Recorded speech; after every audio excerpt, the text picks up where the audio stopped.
Here I've got DOOGEE mixed, and let me show you how to set up the following device. So at the very beginning you have to select the language that you would like to use your device in.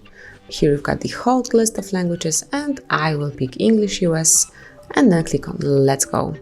You can insert your SIM card if you want to, but I will skip it and do it later. You can also copy data from your previous phone, or you can set up as a new one, and this is what I will do with this DOOGEE.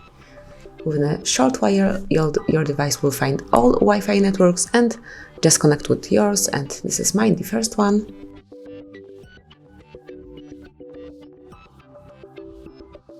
And now you can log in with your Google account if you have one, and if not, you can create a new one. Obviously, you can also skip this step, but I will log in with mine because it is truly helpful.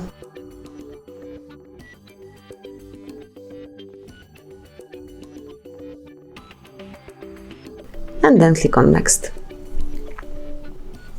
And here it's time to enter the password, so let me do it off the screen. And as only it's done, click on Next. Here you can come along with Google Terms of Service and Privacy Policy, and if you agree with all of the above conditions, click on I agree.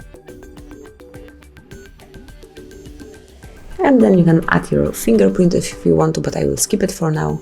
Skip anyway, it's really a perfect way of protection, but you can set it up later. And then you can select some particular Google services, like backup my data and all the others. I will add them all, then click on Next. And you can also give your new assistant permission to help you, but I will skip it for now. If you would like to set anything else, like for example other email account, you can do it now, but for me it's all set. So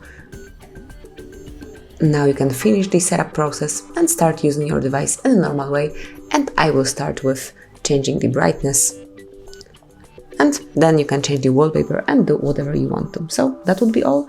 This is how you can set up your device. Thank you for watching. Please subscribe our channel and leave the thumbs up.